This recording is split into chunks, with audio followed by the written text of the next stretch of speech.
Andy Shia on flute and vocals, Cheryl Ong on percussion and drums, Natalie Alexandra on gujing, so we advertise this as a workshop and performance. I think we all believe that music speaks louder than words, but since it's in the program, maybe we'd like to ask you a few questions. Since this is taking place in the context of the ASEAN exhibition, where we're exploring the evolution of cultures in Southeast Asia, I think you illustrate this extremely well. You explore this very ancient tradition through the use of a very new tradition, the technology.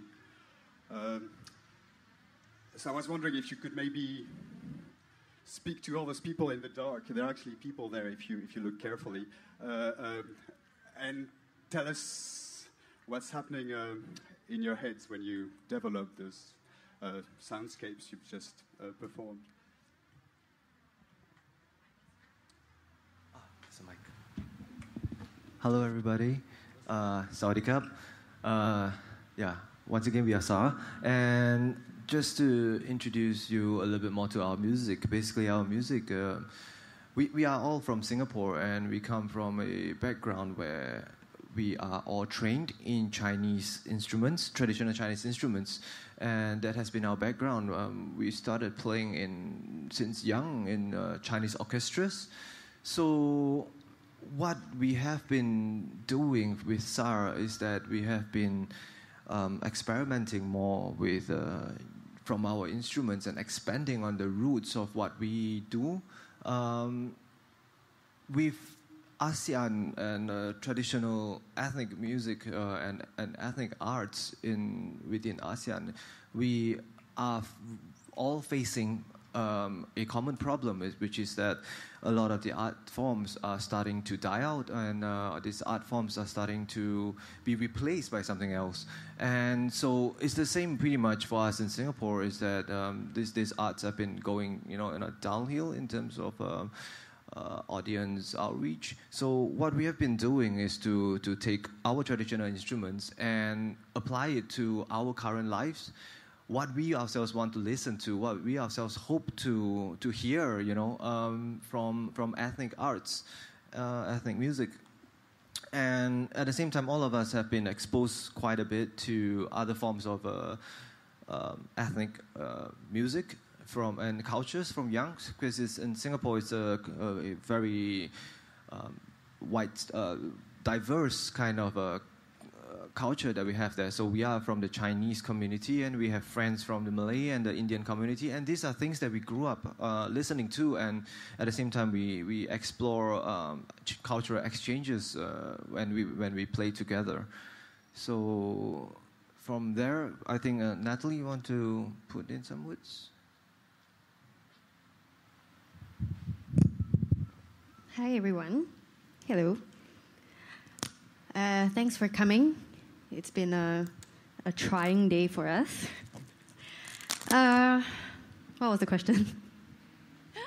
How did we come up? And maybe just to give an overview about Chinese music from China, which is, yes, our ancestry is from China, and the instruments that you see here, which is Andy on the dizi, Chinese flutes, Cheryl with her Chinese drums and the Chinese gongs that you saw, and my instrument, the guzheng. These all have a history since ancient Chinese times, and these instruments were not necessarily in these forms back in those days. So, for example, for the guzheng, this is definitely not what you will traditionally see as a guzheng. The classical orchestral one is actually much longer. It's actually taller than me, and the range is the same. But what this is actually like a treble-size mini guzheng with similar range, but the tension is different, and of course the resonance will be different. maybe Andy want to share about the history of your flutes? Okay, so with the instruments that we have here, I have here actually. So these are Chinese flutes, but they are custom made to go without this additional membrane that you will see on one of my older flutes. There is a membrane hole here which causes a buzz for the instruments. But these instruments have been in existence from about 7,000 to 8,000 years based on archaeological finds. And amongst them, we have this very unique instrument which is called a shin. Shin is very similar to an ocarina, and they used it for hunting in the past. But nowadays, it's made to be bigger with more holes so that we actually can play and about an octave of notes on this instrument. Yeah. Maybe a bit about the drums? Hello everyone, thanks for coming today. We are very happy to be in Bangkok and sharing our music and our art with you guys. So basically, just an introduction about the drums. Chinese drums, there are many types, so they come in different sizes, and of course the size will determine the pitch. But most of them are made of wood and made of animal skin on both sides. So these are only two of what I managed to bring over. And nowadays I actually use it with a drum kit, as you can see, and sometimes I use a looper as well, so that it actually expands, sonic possibilities. I can do a lot of things with my drums. Yeah, that's about it. And Natalie, you about a bit more about instrument, the number of strings and everything. Okay, so yes, JD, what would you like to ask?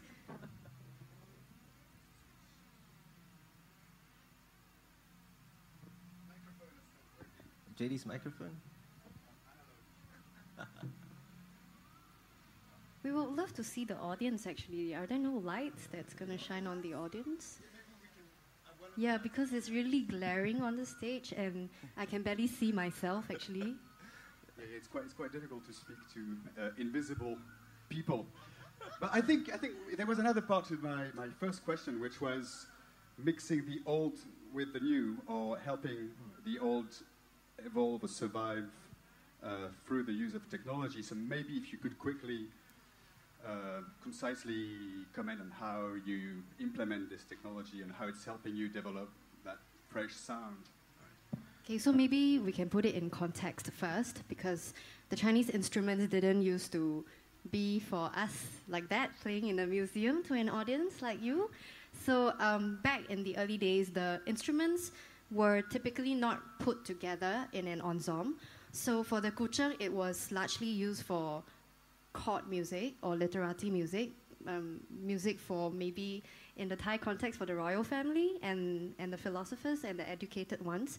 And for the drums, it was very much used during wars to give the soldiers courage. And for the drums in folk, for the folk people, would be used during processions, such as they always have the positive, happy processions and the not so happy ones. So like weddings, funerals, or the arrival of a king, they would use drums and percussions. And for the flute, maybe you want to share a bit about flute? So the flutes, there are basically two different main genres of flute playing, which is the northern and southern styles. So the northern styles is pretty much very shrill. It's an instrument that's built to cut through and travel long distance in terms of sound. So it's got to do with the space itself in the north of China. So that place is basically vast lands, huge mountains and stuff. So they needed an instrument that can cut through, which is why they invented these smaller flutes that you see here. And then we have this, which is from the south. And the south is more of like lakes and the smaller places. And in general, the music there is softer. The people, the language there evolved, and also became opera. And in the opera of the Kun Chu, which is a Kun opera, they use a lot of this qudi. which is why it's called a treaty actually. Yeah. Yeah, so that was how these instruments were used in the past, but in the 21st century, in the 1960s, yeah, the Chinese orchestra came about, and basically the reason why the Chinese orchestra was invented or socially constructed was because China wanted to actually imitate the symphonic sound of the Western orchestra. And so there came about the 4 different sections of the Chinese orchestra, which included string instruments like mine. Though mine is not a typically used orchestra instrument. And of course we have the percussions, we have the woodwind, and also we have the bowed string instrument that is really like one of the Thai instruments. I cannot remember the name now, but so we also have the bowed string. So these were the 4 main sections of the Chinese orchestra. And then for us, like Andy mentioned earlier when he introduced us, that we have all been brought up and trained in the Chinese orchestra environment.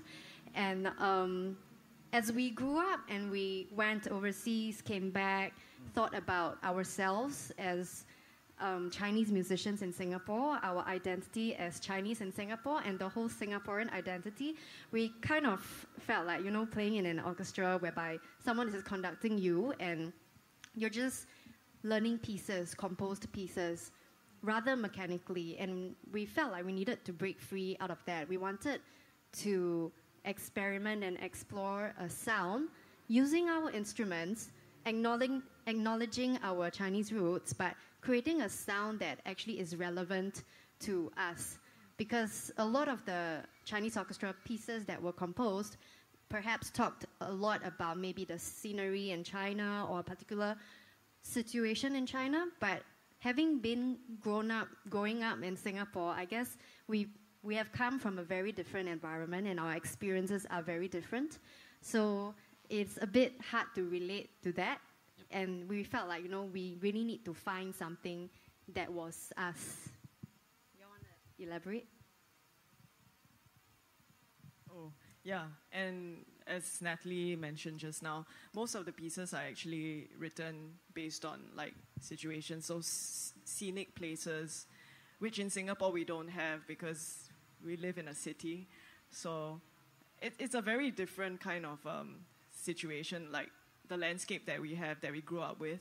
So even though a lot of, like both of us we went to China to study, Natalie went to Hong Kong, and we came back to Singapore and we decided, whatever we have been learning in China, it's something within us because we are Chinese, yes, but we didn't grow up in that environment as, like in China. So it's a very different kind of a vibe or upbringing that we have all together. And that is why we make the music that we make today. We fuse it with a lot of new elements, extended techniques. We use technology, and yeah, we try to cross the borders of genre because, yeah, we don't want to be stuck in a certain kind of a box. So we just try to create something new and take our everyday life and put it into our music and our art. Yeah. So one of the first questions that we actually asked ourselves is how to make our ethnic instruments relevant in this current society without it, being like a very cheesy kind of thing. So one of the things that we were looking at is like our lives has been filled with technology on a day-to-day basis. And all these pedals that we are using, all this equipment that we're using are readily available out in the market. Why have we not explored using pedals to enhance and to expand our sound? So one of the first instruments to be experimented on is actually Natalie's Guzheng, where we tried to use different miking methods to plug in directly into a M9, Line 6 M9, right? Yeah, there was one of the multi-effects pedals that we tried out, and it was the first step in allowing all of us to work in that direction. And of course, along the way we went into this mentorship under Mr. Randolph Ariela. So he helped us a lot with our gears, our setup, and some nerd talk, which is like gain staging and stuff, which is basically to balance out our sound. So with our instruments, as I think we can do a little bit of a demonstration of how our original sound sounds like and what we have done to manipulate and expand on the sounds. Natalie, do you want to do that? Okay, by the way, well, you told them about Randolph, might as well tell them who he is. Basically, Randolph Ariel, he's a guitarist. So actually all these effects pedals were very much used for the guitars and the basses, and really not so much with any ethnic instrument. And so when we decided to use it, and we were very lucky to find this mentor, he actually really taught us a lot. And because he's also a very great musician in live looping, that's why we also ventured into this territory. So maybe for my instrument, I can let you hear how it sounds like without effects and also with some effects. So this is how it sounds like. It's still plugged in, still mic'd up, but this is without effects.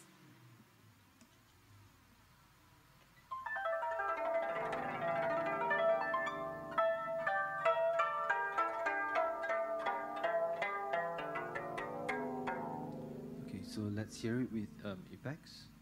So the first one that I'm gonna show you is the one with a delay.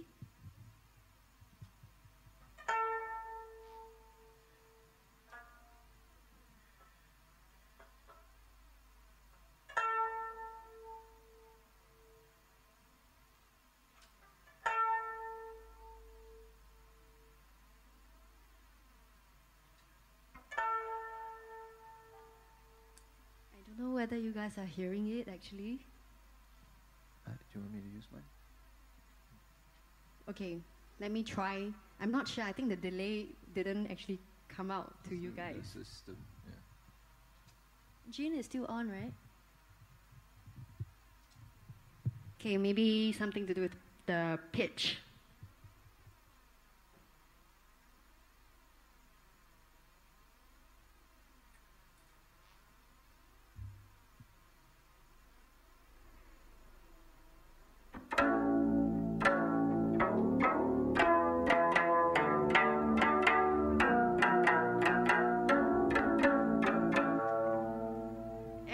Also, with that, I can modulate such that I can be playing arpeggiated sounds.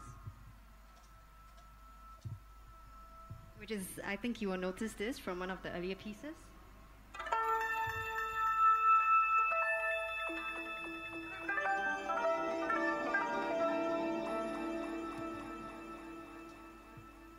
And also to modify the sense of space and resonance.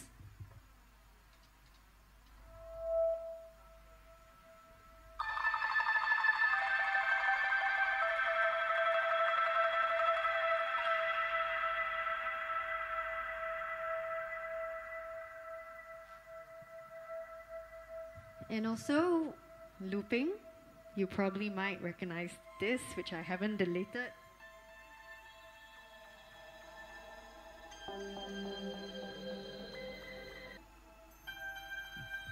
Yep, so these are the devices that I use to like change my sound. Yeah.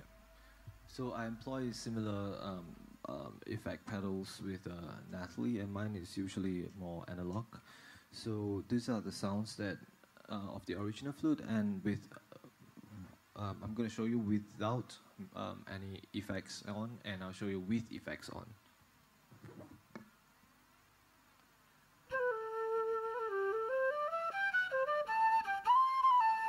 So this is without, and with.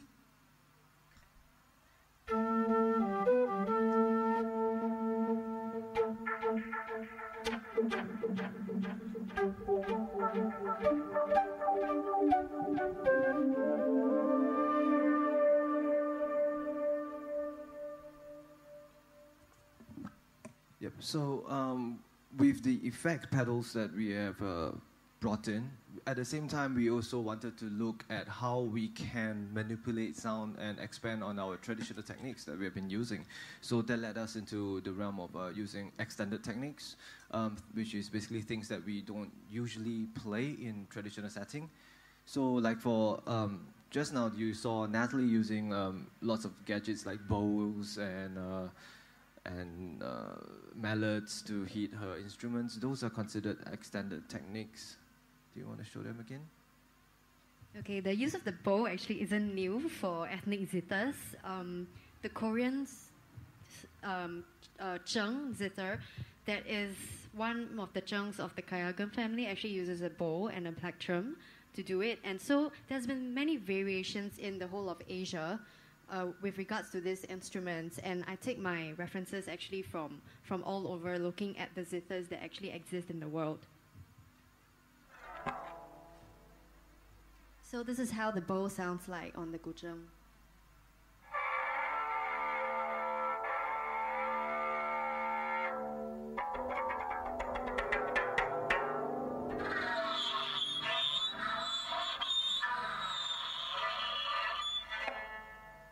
And then I also use the slider. This is the slider, and it's typically used for the guitar. And this is how it sounds like with the instrument and some effects.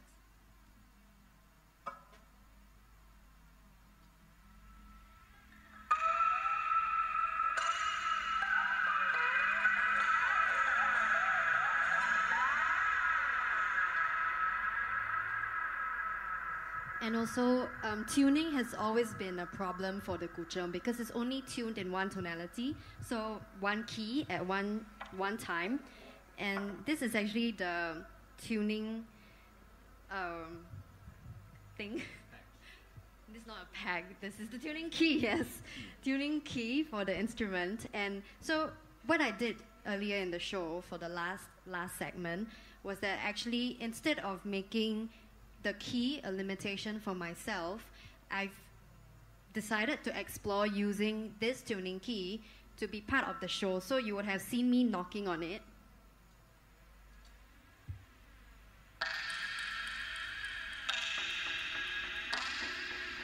To create this effect, as well as to change the tone, the pitch of one string, such that it has an affected sound.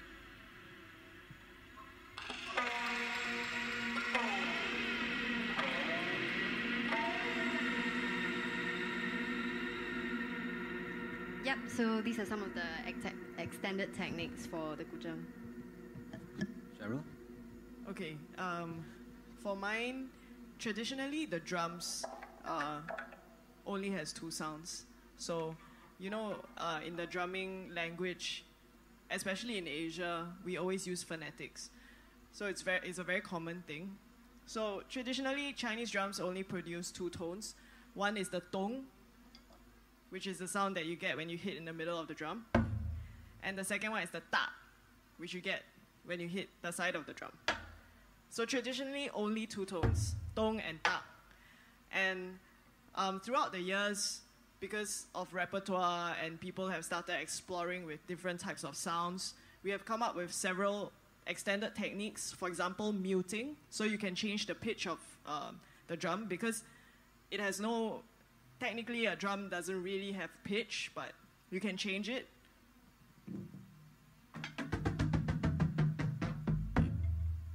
So this is one variation. The other one would be hitting the sticks. And there's a scraping sound as well. So there are actually, you can come up with 1 million techniques on your own, as long as you explore the instrument well enough. So I have used several things, like I put my cymbals on the drum, put a gong put a tempo ball on the drum, and it creates a different effect. So just now, during the set, I was using this. So these are leg bells, actually Indian leg bells, that I use a lot. And I scrape it on the skin of the drum, and it creates this.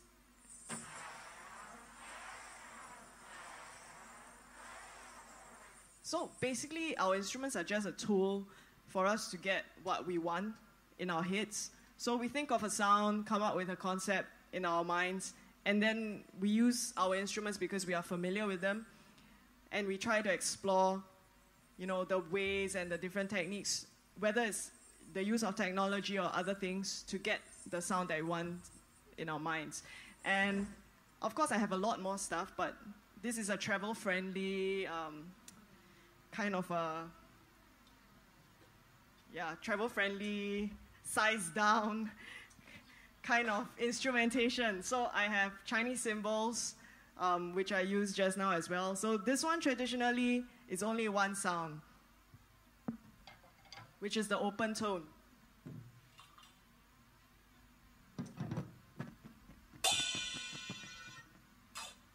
So it's just one sound, and of course nowadays a lot of composers have used Chinese cymbals, and we have adapted a lot of techniques. So I'll play a few.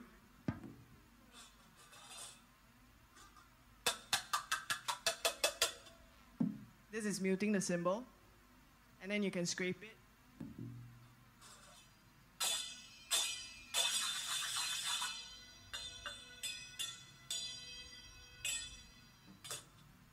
So there's really a lot you can do from a small instrument like that. And it doesn't really matter what instrument it is. As long as you explore it and you know it well enough, you can come up with all sorts of stuff. Yeah, so that's basically it. Okay, so moving on to the flutes itself, I mean, the flutes has always been a monophonic instrument, which is a single-line instrument. And it's always been a kind of exploration for most woodwind players to want to have more sounds, more layers. And with it, there are a few things that we do. One is like the song that you first heard, which is I use the technique of flute boxing, and coupled with live looping.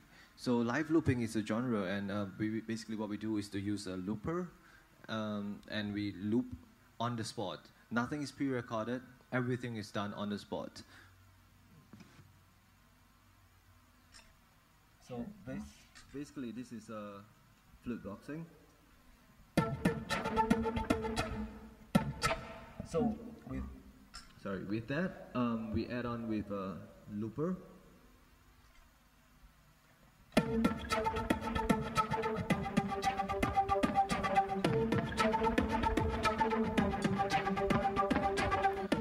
So at the same time, while this is going on, I can layer other things on top of it. For example,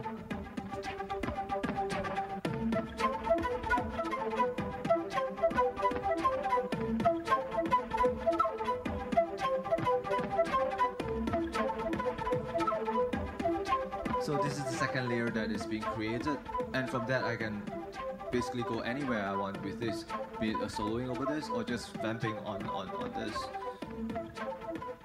Yep.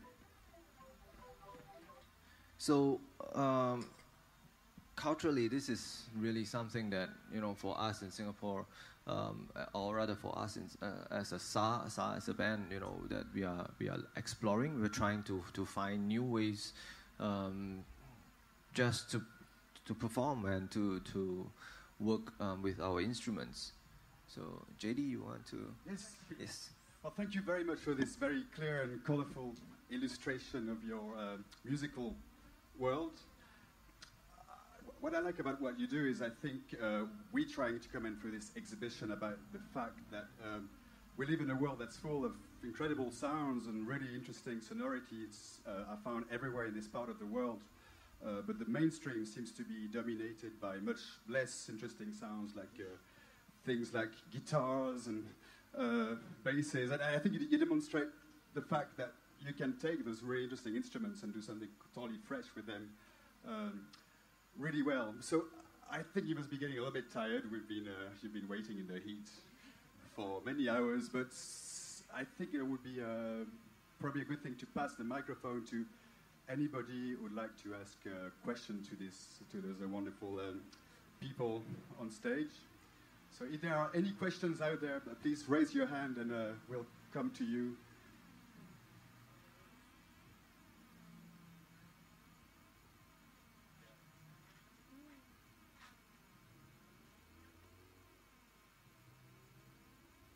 Just one moment.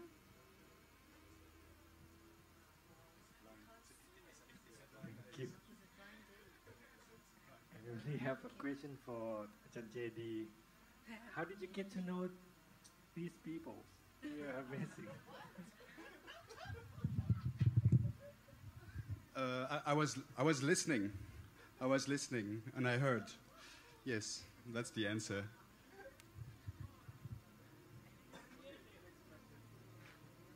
More questions, please? There must be a place that you found them. Okay, we run a little place called Zoo, a few minutes walk from here, where we've been running events to promote creative music making.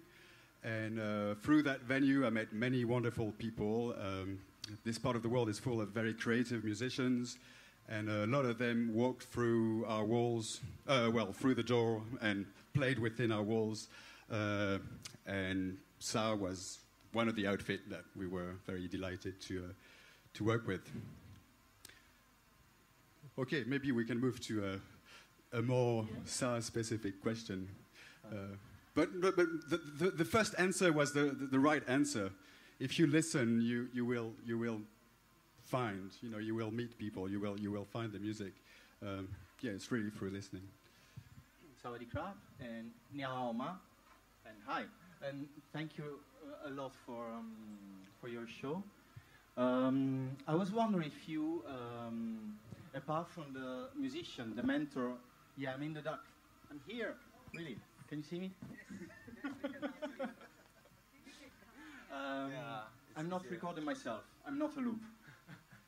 I was wondering whether you got inspiration from other musicians using extended techniques, other than the musician you told us about that introduced you to the using of loops and loopers. And also if in your music there are part compositions and part improvisations. Thank you.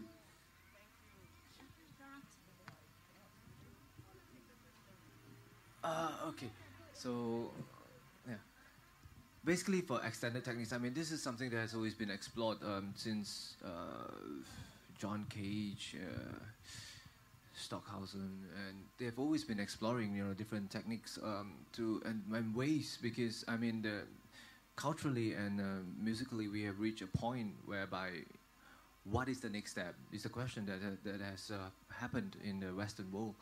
And thus from there has been many books, many videos showing about extended techniques.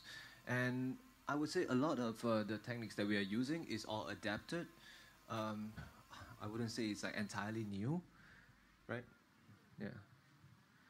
So the question about the works is that some of the pieces are composed, and a large part of it has a certain structure but is improvised. So we decided to keep it non-stop because we wanted it to be some sort of like a musical journey for ourselves as well, because certain songs do not work if we play them and then we stop and then we go to the next song. So we wanted it to be like, a full piece, so to speak. And also, I think what Andy has mentioned just now, we have taken a lot of inspiration from music that we like. So each of us actually have different things that we like to listen to. So it could be pop, it could be rock, it could be classical, modern classical. Heavy metal. Yeah, heavy metal, all sorts of stuff. And I guess recently we have really been into conceptual music in that sense, which means it does not necessarily have to be like a particular rhythm or melody.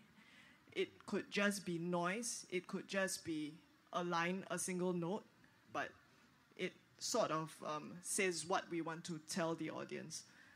Yeah, and also living in Singapore, it's a very suppressed country, unfortunately, as compared to Bangkok. Wow, Bangkok is great. Yep. So we are not great ambassadors, but the thing is, Singapore is very busy. People are under a lot of stress. Yep. And we get that every day. And to us, we feel that, okay, if we are not very happy on a normal life-to-life basis, we cannot play happy music, because that is not something we have. Yeah, that is not something.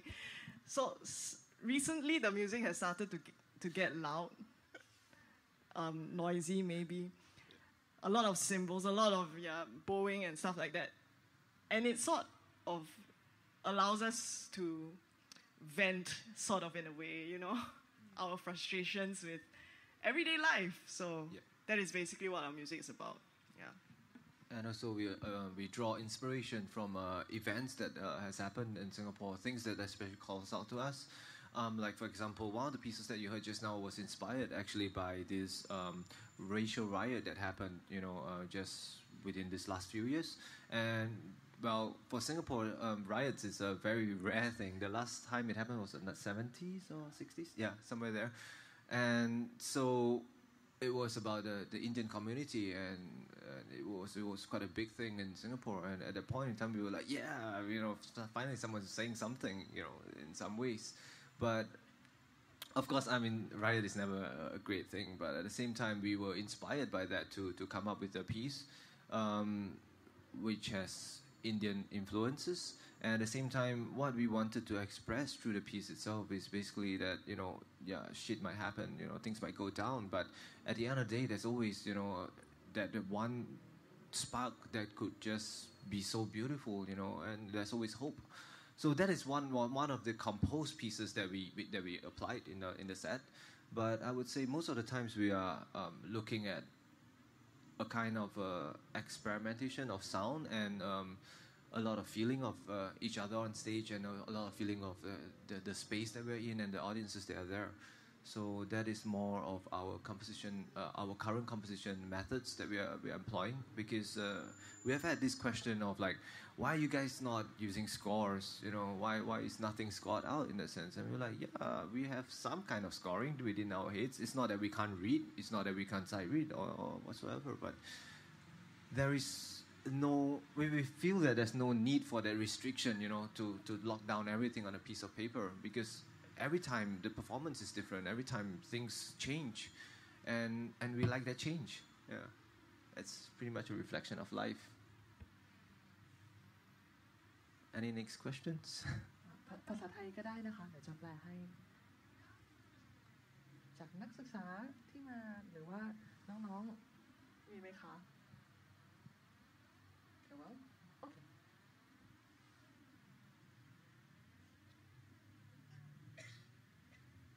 Well, it's not really a kind of a proper question, but I want to reflect how I felt. I'm a Thai, so I live here. When you said that you make music and it's just sprung up from your environment, which is depression in Singapore, but I could really feel that. Maybe we have depression here also. In some part of the workshop, I could feel that you're trying to bring in some ASEAN idea into it. Was it the accidental or intentional? ASEAN. Basically, I think one of the things is that ASEAN has been quite a big part of, I would say, my personal life, because in fact, like we've been to like ASEAN youth camps, and just last year we went to Myanmar for an ASEAN event, and at the same time, I think although Singapore is in a quite a different space, hate space, I would say. The government is in a very different hate space from here, but I think the people within Asia itself, we are so alike, and there's many things that we can draw upon from each other, that we can learn and we can always share with each other. That's why I think I wouldn't want to draw that line between the Western world and Asia, but I mean philosophically, where we start from, it is a bit different, you know. Concepts, aesthetics is a bit different, and just recently, I mean, talking with some of my ASEAN friends, is that the next thing that's been coming up is like, what is the ASEAN identity? Who are we, you know, in this current day and age? Because everything has had that imprint of colonization, you know, within the whole entire Asia, and where's our voice and who are we in this day and age? That is one thing that has been brought up many times. Yeah. I guess something to add on to whatever Andy said, why the ASEAN thing came up is because we are actually very influenced by Southeast Asian arts and culture, not only music, but dance, puppetry, several art forms. And in recent years, we have really been into the whole Southeast Asian type of music, for example, maybe gamelan, Thai music, Cambodian music, whatever, So comparatively, if you ask us about China or other places, China, let's take China because we are Chinese, but we feel a lot closer to Southeast Asia in terms of culture and upbringing, in terms of food as well. Food is very important, yeah. Yes. So, in that sense, we feel like a Southeast Asian. We don't feel Chinese, China Chinese. So, I guess that's why we brought that part of ASEAN out. Yeah. It's like our sound engineer Eugene over there. Hi Eugene, everyone wave. Yeah, these guys have been great. Eugene came together with us from Singapore, and that guy doesn't speak much of Chinese anymore. He barely reads it either.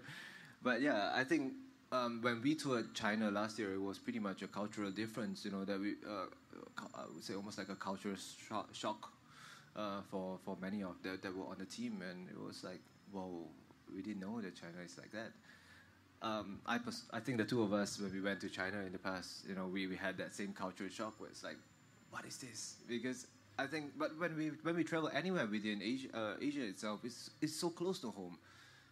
We feel connected a lot more within Southeast Asia, I would say.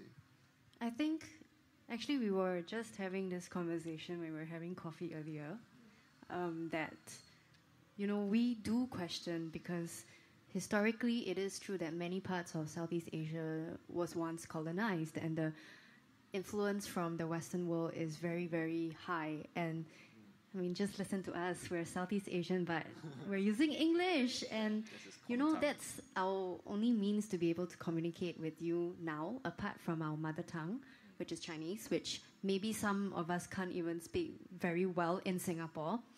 And the realization is that, with all these Western influences, no offense to anyone or anything, it's just the realization that, in terms of thinking, we are thinking in English many times. And in terms of our education system in Singapore, we're being taught English as our first language.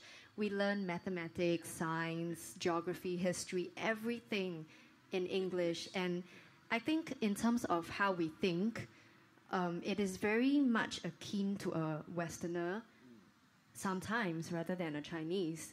And for me, actually, it's pretty much of an issue because it kind of doesn't allow me to feel what being Asian is like because of this huge Western influence and this huge influence of the use of English in Singapore. Yeah, so perhaps that's also one of the reasons why the ASEAN bit showed up. And I guess as a Singaporean, sometimes it gets confusing because we look Chinese, skin color-wise, but yeah, we don't really feel Chinese. The food that Chinese people eat is very much different from the food that we like. So we much prefer eating Malay food, Indian food, and stuff like that. So sometimes it gets a little bit confusing for us, and we speak English all the time. And we play Chinese instruments. Whoa. So for us, it's a constant struggle. Every single day we are confused by ourselves. Like, what is going on? Yeah. So our national anthem is in Malay. Our official national language is actually Malay. But everyone, for us, our common tongue, our first language is English. So it's quite a confusion over there that we are going through. Yeah. So I hope that answers your question. Yeah, pretty much. Thank you. Well, I guess that it's kind of the same thing in ASEAN country where we have the native people here and a big flag of Chinese immigrant for hundreds of years. Yes. And so it's here. I'm actually 100% Chinese. I don't understand the word of Chinese. So you understand the confusion there, you know. But music is also a language in many ways, and it seems that many people, you talk about how English is dominating everything, but you could say that Western music has come to dominate every part of the world and this part of the world as well. You know, I always say that the best thing to happen to the music industry recently is that it died. Because in a way, nobody needs to force themselves to play music they don't really believe in.